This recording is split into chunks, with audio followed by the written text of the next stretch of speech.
आज का जो लेक्चर है वो रिसर्च डिज़ाइन के बारे में है। इससे पहले रिसर्च अनियन में मैं काफ़ी डिटेल से आपको मेथोडोलॉजी के हवाले से गाइड कर चुका हूँ और उसके क्या कंपोनेंट्स होते हैं, रिसर्च फिलॉसफी क्या होती है।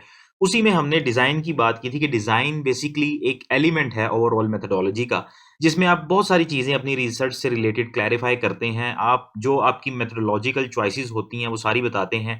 अच्छा, आप पिछले कुछ लेक्चर्स अगर देखेंगे ना तो आपको स्ट्रैटेजी, मेथोडोलॉजी और फिलॉसफी इन चीज़ों के हवाले से इनकी जो डिस्टिंक्शन है, इनके दरमियान जो बुनियादी फ़र्क है वो पता चल जाएगा।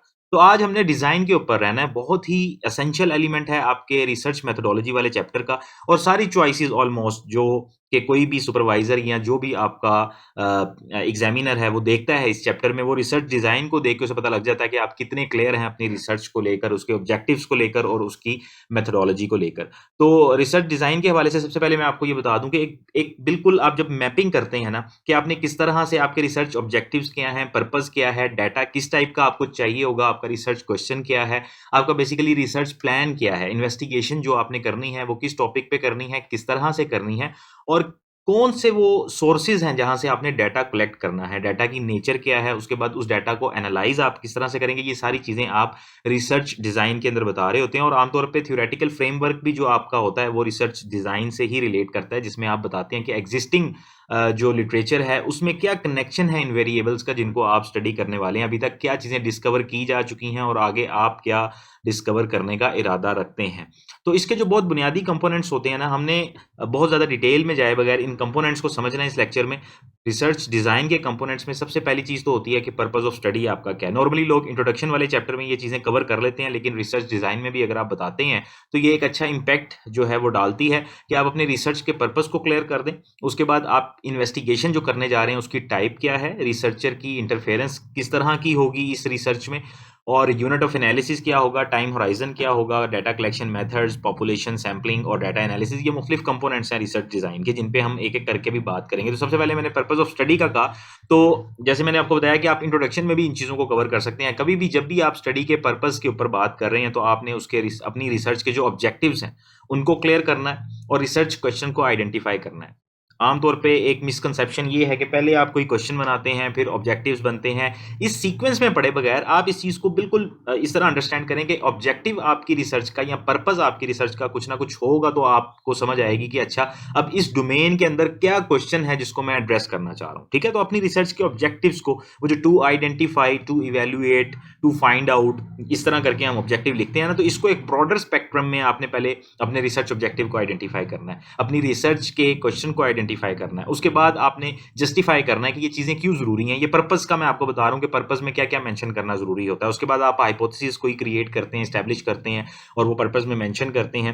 मेथोडोलॉजिकल चॉइसेस जो कि आगे चल के हम देखेंगे, वो फाइनल करते हैं और वो आप रिसर्च पर्पस में उनकी एक डिस्क्रिप्शन दे देते हैं। फ्रेमवर्क ऑफ एनालिसिस, जैसे कि थ्योरेटिकल फ्रेमवर्क की मैंने बात की कि वेरिएबल्स का आपस में क्या लिंक आपने अभी तक देखा है, जिसको आप आगे चल के स्टडी करेंगे। उसके बाद आपकी ये जो रिसर्च पर्पस है, बेसिकली आपने इसमें ये बताना है कि जो एग्जिस्टिंग नॉलेज बेस है उसमें आपकी रिसर्च की फाइंडिंग्स क्या एडिशन करेंगी और किस तरह से प्रैक्टिकली आपकी फाइंडिंग्स को डिसीजन मेकिंग के लिए इस्तेमाल किया जा सकेगा। ये कुछ इंपॉर्टेंट पॉइंट्स होते हैं जब आप पर्पस में लिखते हैं, तो पर्पस बहुत ज़्यादा क्लियर एंड कंसाइज हो जाता है, पता लग जाता है आपके एग्जामिनर को या आपके सुपरवाइजर को कि आप कितना क्लियर हैं अपनी इस रिसर्च स्टडी को लेके। टाइप ऑफ इन्वेस्टिगेशन दूसरा कंपोनेंट था, जिसमें आपने बताना होता है कि ये आपकी जो रिसर्च है क्या डिस्क्रिप्टिव है, इसकी नेचर क्या है, कोरिलेशनल है, एक्सपेरिमेंटल है, एक्सप्लोरेटरी है। ये मेन टाइप्स होती हैं इन्वेस्टिगेशन की। डिस्क्रिप्टिव जो है वो डिस्क्रिप्शन से निकला हुआ है, जब आप एक कोई भी किसी चीज़ पर रिसर्च हो चुकी है, उसको मजीद उन वेरिएबल्स को, उनके रिलेशनशिप्स को एक्सप्लेन करना चाह रहे हैं और उसकी जो फर्दर कॉन्सिक्वेंसेज हैं या जो भी फर्दर डेरिवेशंस हैं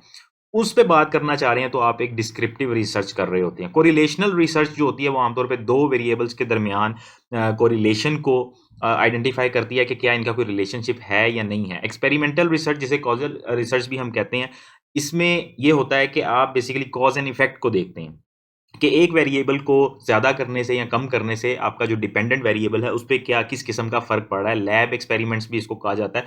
तो एक्सपेरिमेंटल रिसर्च जो है या कॉजुअल रिसर्च जो है, इसको आमतौर पे इन्वेस्टिगेशन को नाम दिया जाता है। और एंड पे आ गई है एक्सप्लोरेटरी रिसर्च, जिसमें बिल्कुल ही इंटायरली कोई नया फिनोमिना आप डिस्कवर करने जा रहे हैं और उस फिनोमिनन के बारे में आप डाटा कलेक्ट कर रहे हैं, जिसके बारे में इतनी रिसर्च पहले नहीं हुई हुई। आमतौर पे क्वालिटेटिव रिसर्च स्टडीज़ जो हैं वो कंडक्ट की जाती हैं। एक्सप्लोरेटरी रिसर्च जो होती है वो क्वालिटेटिव स्ट्रेटजी को फॉलो करती है।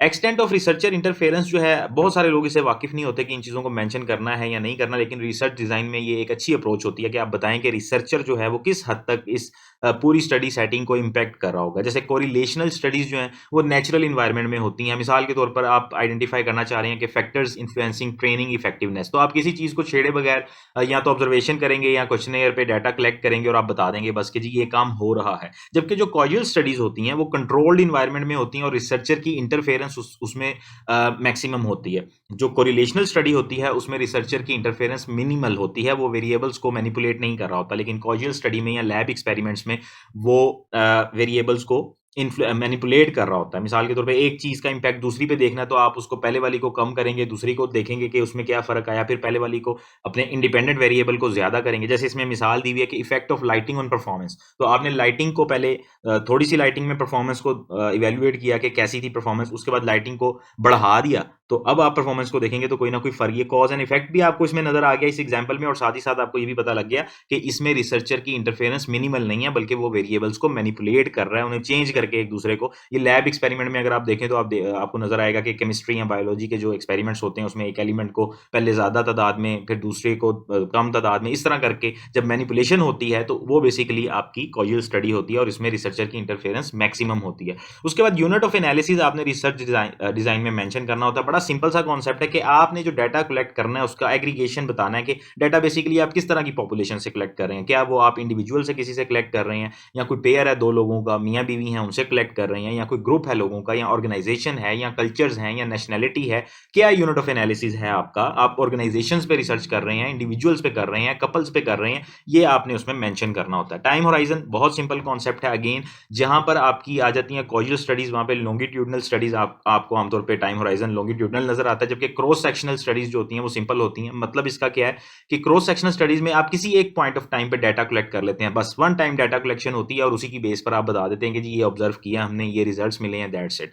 लेकिन लॉन्गिट्यूडनल स्टडीज में आप मल्टीपल टाइम में डाटा कलेक्ट करते हैं। मतलब आज आप देखते हैं कि आपके रिस्पोंडेंट्स की एज जो है वो 8 ईयर्स है और उसके बाद आप उनसे दोबारा डाटा कलेक्ट करेंगे जब वो 12 ईयर्स के हो जाएंगे, या पहले आप रिस्पोंडेंट से डाटा कलेक्ट करें जब वो कॉलेज में या फिर जब वो यूनिवर्सिटी में चले गए हैं, तो अब आप उसे डाटा कलेक्ट करेंगे तो ये लॉन्गिट्यूडनल स्टडी हो जाएगी, आपका टाइम होराइजन लॉन्गिट्यूडनल हो जाएगा। इसकी मिसाल आप नीचे देखें, effect of lunch break before and after taking lunch. तो पहले आपने डाटा कलेक्ट किया लंच ब्रेक का इफेक्ट देखने के लिए, लंच करने से पहले और उसके बाद फिर लंच करने के बाद, तो ये लॉन्गिट्यूडनल स्टडी होगी। लेकिन अगर क्रॉस सेक्शनल होगी तो इसमें आप देखेंगे आप किसी भी एक पॉइंट ऑफ किसी भी जगह पर आप जाके बस डाटा कलेक्ट कर लेते हैं और वो जो भी रिजल्ट्स आते हैं आप वो रिजल्ट्स अपने बता देते हैं। तो ये टाइम होराइजन का कॉन्सेप्ट आपने देना होता है। उसके बाद डाटा कलेक्शन बहुत इंपॉर्टेंट कंपोनेंट है ओवरऑल रिसर्च डिजाइन का। बहुत जरूरी होता है ये बताना कि आप किस तरह से अपना डाटा कलेक्ट कर रहे हैं, आपका डाटा कलेक्शन इंस्ट्रूमेंट्स क्या हैं, टूल्स क्या हैं।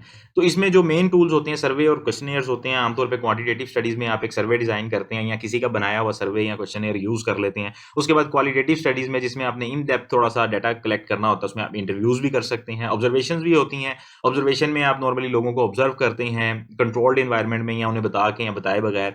और फिर सेकेंडरी डाटा एनालिसिस होता है जो कि लिटरेचर रिव्यूज के लिए किया जाता है। जब आपने कोई लिटरेचर रिव्यू करना होता है तो आप ऑलरेडी पब्लिश जो रिसर्च होती है उसे यूज करते हैं, तो उसे कहते हैं सेकेंडरी डाटा एनालिसिस। और उसके बाद केस स्टडीज आती हैं जिसमें आप मुख्तलिफ ऑर्गेनाइजेशंस की या कोई भी केस स्टडीज वगैरह इकट्ठी करके उनके ऊपर आप रिसर्च करते हैं, उन केस स्टडीज के ऊपर। तो वो आपका डाटा होता है मुख्तलिफ ऑर्गेनाइजेशंस की। आपके बैंकिंग सेक्टर की ले सकते हैं, आप टेलीकॉम सेक्टर की ले सकते हैं, आप एसएमई सेक्टर की ले सकते हैं। तो किसी भी एक सेक्टर की आप इस तरह से ये लेके डाटा कलेक्शन करते हैं। उसके बाद आगे पॉपुलेशन एंड सैम्पलिंग का कॉन्सेप्ट होता है जो रिसर्च डिजाइन में आपने बताना होता है। नॉर्मली पॉपुलेशन और सैम्पलिंग आपको पहले डिफाइन कर देनी चाहिए कि आप जो रिसर्च कंडक्ट करने जा रहे हैं उसकी पॉपुलेशन क्या है। पॉपुलेशन की एक सिंपल सी मैं आपको बात बता देता हूँ कि जो भी आपकी टारगेट ऑडियंस है ना, एरिया ऑफ स्टडी आपने जो भी चूज किया है, लेट्स सपोज आप टेली कम्युनिकेशन सेक्टर में एम्प्लॉइज की परफॉर्मेंस के ऊपर या उनकी जॉब सेटिस्फेक्शन के ऊपर बात करने जा रहे हैं, तो आपकी टारगेट ऑडियंस जो है वो क्या होगी?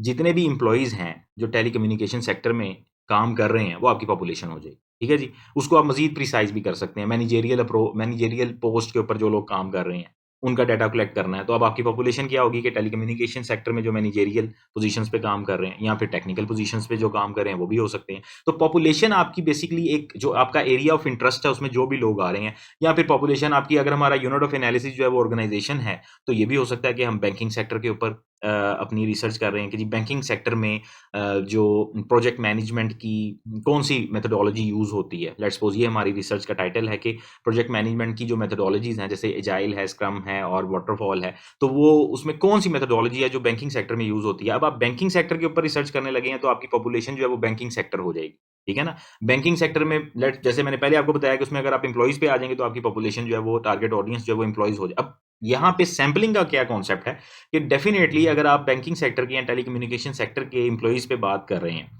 और पाकिस्तान में आप टेलीकम्युनिकेशन सेक्टर के एम्प्लॉइज़ की बात करें, तो टेलीकम्युनिकेशन सेक्टर में आपकी जो ये जैज़ वारिद वगैरह हैं, इसके अलावा पीटीसीएल और फिर बेशुमार दूसरी और कंपनीज़ हैं। तो एक बहुत बड़ा एक ब्रॉडर आपके पास पॉपुलेशन का सेट बन जाता है, जिसमें लामोहला लाखों लोग हो सकते हैं, जिनसे आप डाटा कलेक्ट नहीं कर सकते। तो आप फिर सैंपलिंग के ऊपर जाते हैं। सैंपलिंग का मतलब ये होता है कि सबसेट ऑफ पॉपुलेशन, यानी कि आपकी जो पॉपुलेशन है 1 लाख लोग हैं, आप उनसे डाटा नहीं कलेक्ट कर सकते, तो आप 1 लाख लोगों में से कुछ 1000 2000 लोगों से डाटा कलेक्ट कर लेते हैं और ये अज़्यूम कर लेते हैं कि ये जो सैंपल है इसकी कैरेक्टरिस्टिक्स भी सेम पॉपुलेशन वाली हैं। यानी कि आप जो भी रिजल्ट्स आपको उस सैंपल से मिलेंगे, आप उन्हें जनरलाइज़ कर सकते हैं कि जी ये पॉपुलेशन भी वही सारी की सारी कैरेक्टरिस्टिक्स और वही सारी की सारी बिहेवियर्स को एग्ज़िबिट करेगी, रिफ्लेक्ट करेगी, जो कि इस सैंपल ने किए हैं, जो हमने सेलेक्ट किया है। तो सैंपलिंग का प्रोसेस इसलिए ज़रूरी होता है कि डाटा कलेक्शन आपके लिए ईज़ी हो जाए, बजाय इसके कि आप 1 लाख लोगों की तरफ देखें, आपको 3, 4, 500 लोगों से आप डाटा कलेक्ट करें और उसके बाद आप बताएँ कि जी टेलीकम्युनिकेशन सेक्टर के जो एम्प्लॉइज़ हैं, उनका मोटिवेशन लेवल, उनकी परफॉर्मेंस, उनकी जॉब सैटिस्फैक्शन के बारे में आप बात कर सकें,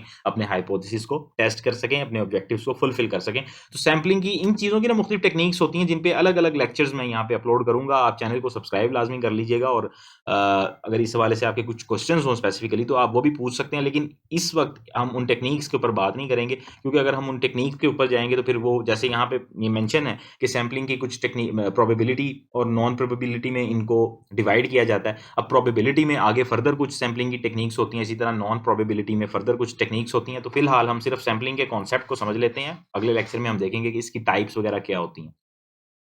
अच्छा जी, उसके बाद हमारे पास एंड में आ गया डाटा एनालिसिस। ये भी आपके रिसर्च डिज़ाइन का बहुत इंपॉर्टेंट कंपोनेंट है। आपका जो भी सुपरवाइज़र होगा वो फ़ौरन देखेगा कि ठीक है जी, डाटा कलेक्ट करने का बता दिया, कौन-सा डाटा कलेक्ट करना है ये भी बता दिया है, बाकी चीज़ें भी बता दी हैं। अब ये डाटा को एनालाइज़ कैसा करेगा, तो 2 मेन पॉइंट्स आपने ज़हन में रखने हैं। अगर तो आपकी क्वांटिटेटिव स्टडी है, तो आप नॉर्मली डिस्क्रिप्टिव स्टैटिस्टिक्स या इन्फ्रेंशियल स्टैटिस्टिक्स पे जाते हैं। उसमें मुख्तलिफ टेस्ट होते हैं, मीन, मीडियन, मॉड वगैरह जो हैं वो डिस्क्रिप्टिव स्टैटिस्टिक्स की मद में आते हैं, जिसमें आप डाटा के बारे में बुनियादी कुछ उसकी एक डिपिक्शन, अंडरस्टैंडिंग आप प्रेज़ेंट करते हैं। जबकि जो इन्फ्रेंशियल स्टैटिस्टिक्स होते हैं, उसमें आप रिलेशनशिप्स, कोरिलेशन, रिग्रेशन, एनोवा और टी टेस्ट वगैरह परफॉर्म करके आप बताते हैं कि आपका जो डाटा आपने कलेक्ट किया है, उसका क्या उसमें इनसाइट्स आपको मिल रही हैं, उसमें किस किस्म का फाइंडिंग्स आपको मिल रही हैं, उसके अलावा क्या वेरिएबल्स का आपस में रिलेशनशिप है, एक वेरिएबल का दूसरे वेरिएबल पे क्या इम्पैक्ट आ रहा है, ये सारी चीज़ें आप उसमें बताते हैं। तो क्वांटिटेटिव डाटा एनालिसिस ये होता है, जो कि आप आमतौर पे एक्सेल में या एसपीएसएस में परफॉर्म करते हैं। और क्वालिटेटिव डाटा एनालिसिस वो होता है कि जब आपने लेट्स सपोज एक्सप्लोरेटरी रिसर्च की है और इंटरव्यूज़ किए हैं, तो अब इंटरव्यूज़ जो हैं